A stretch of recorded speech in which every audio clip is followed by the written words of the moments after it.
But here, let's go over to this. Anti-Israel protesters reveal their hopes for Gaza from Fox. Ceasefire first. No, I don't see more hope. I actually see less hope. From Lebanon to Palestine. There is only one solution. There is only one solution. Intifada revolution. Anti-Israel agitators swarmed the nation's capital to protest Israeli Prime Minister Benjamin Netanyahu's address to Congress. Yes, swarmed the nation's capital. Yeah. Were they at the steps of the Capitol, Fox News? Was this the real insurrection? Is that what you're going to tell me? This was a real insurrection?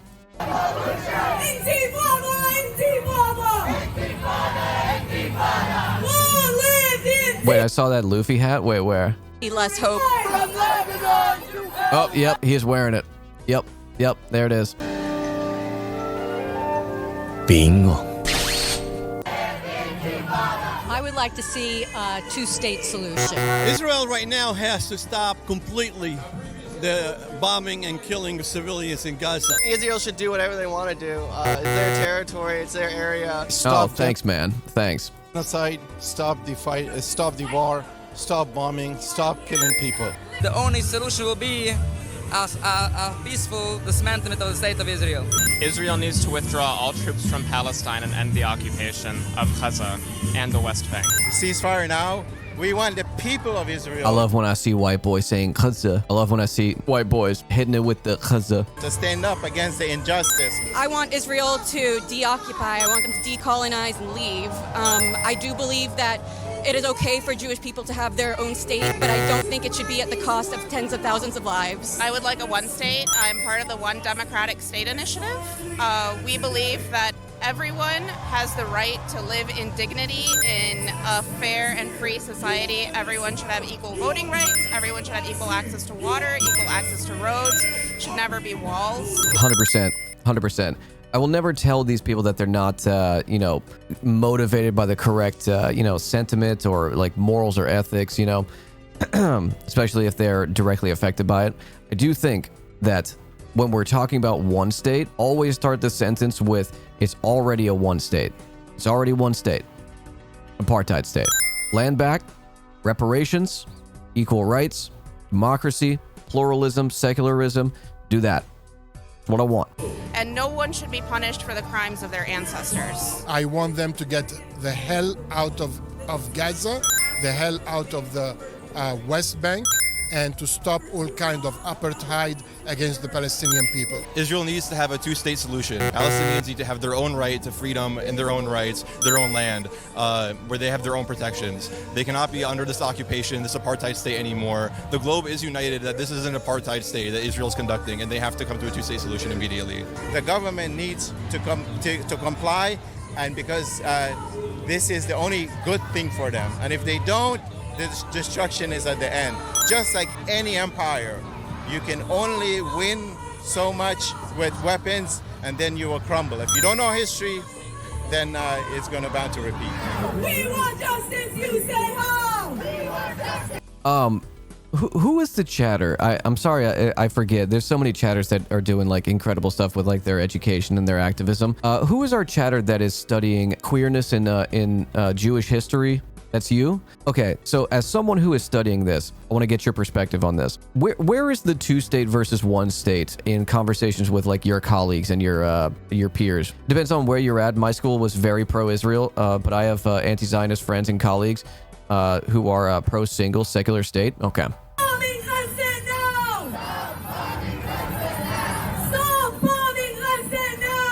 The question, what do you think of Kamala Harris, the presumptive Democratic presidential nominee? Kamala Harris, we don't know what she stands for. So we're waiting to see what her stand is. If it follows what Joe Biden did, then she's no better than him. I really hate her.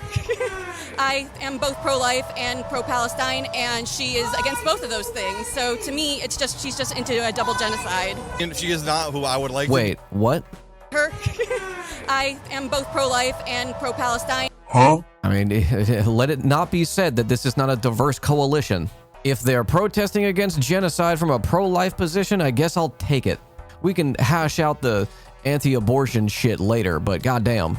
So to me, it's just she's just into a double genocide. And she is not who I would like to be the Democratic nominee, but I mean, she appears to be better than Joe on the issue of Palestine and the genocide. I feel bad for her because I think she's got a lot of baggage coming as a prosecutor. I mean, I'd like to see her stand up and, support a ceasefire and finding a path towards peace. It's giving me some hope, actually.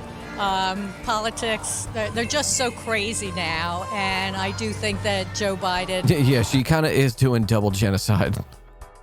needed to step down, and I think he needed to step down. The guy in a 3%er patch is pro-Palestine? Wait, where? Yo, he is. Whoa, dude. Okay, listen. I've talked about it before. Thank you for noticing that the captions were in the way. This is not terribly surprising, right? Because he's likely more anti-Semitic than he is anti-Arab. But remember, Republican, Democrat, across the board, they want a ceasefire. Across the board, they want a ceasefire. What is 3%ers? They're American Nazis. The 3% of Americans that fought against the British is the line that they run. But remember that across both party lines, everyone wants a ceasefire. I don't know, if I were organizing a protest, I would want that guy out. He probably wasn't in the protest. So I cannot tell what her views are, but since she was part of Biden administration, so I hold her equally accountable. Because his answer had nothing to do with Palestine. For all the support the Biden administration has given to Israel. So we've seen that in the past she's taken a lot of donations from AIPAC. However, I've also seen that she seems to be a little I feel like calling pro-Palestine is inaccurate at this point, even if you don't take sides. Genocide is bad. Sure. If you want to call it an anti-genocide protest, sure. less warmongering than Biden on the issue of Israel-Gaza. So we're sort of waiting to see at the moment. Oh my God, I just noticed their earrings. ADD, but I just noticed their earrings. Drippy. So within this conversation about Kamala Harris, I do want to go over this because Netanyahu irked by critical Harris comments. Why it matters. Harris meeting with Netanyahu took place in a critical moment in negotiations over a possible deal. This was Harris's first meeting with a foreign leader since she started her presidential campaign. Netanyahu met with Harris after spending almost 3 hours with President Biden discussing the Gaza hostage ceasefire deal. The two leaders met with families of 8 U.S. hostages held in Gaza. The families said that they were more optimistic after the meeting about the chance for the deal to move forward soon. Now remember, there were more than a dozen families that were both Israeli and American that had family members taken hostage and killed on October 7th that Netanyahu and Biden didn't meet with, that were very angry with him. After a 40-minute meeting with Netanyahu, Harris gave an on-camera statement and said that she pressed the Israeli prime minister to conclude a hostage and ceasefire deal. It's time for this war to end in a way where Israel is secure, all the hostages are released, and the suffering of Palestinians in Gaza ends, and the Palestinian people can exercise their right to freedom, dignity, and self-determination, she said.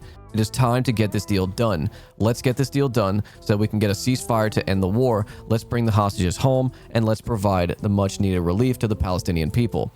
In her remarks, Harris expressed commitment for Israel's security, but at the same time spoke about the suffering of Gaza and the mass civilian casualties and the humanitarian crisis.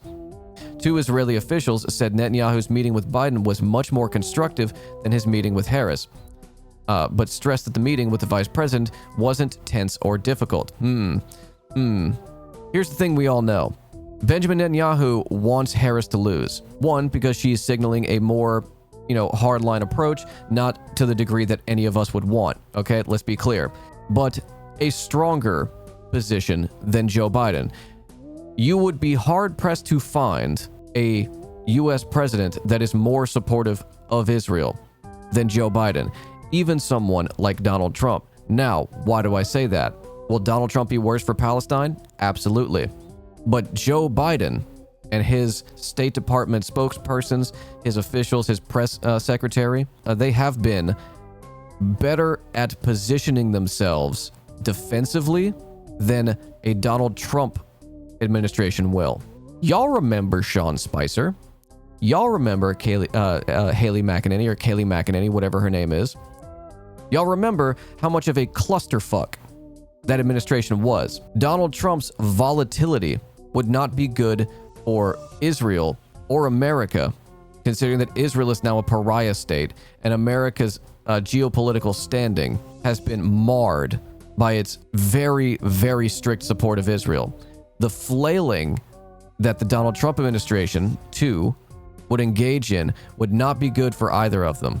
Where were we? The Israeli official said that Netanyahu and his team were caught off guard by Harris' on-camera statement and taken aback by its tone, which they said sounded much more critical than Biden's.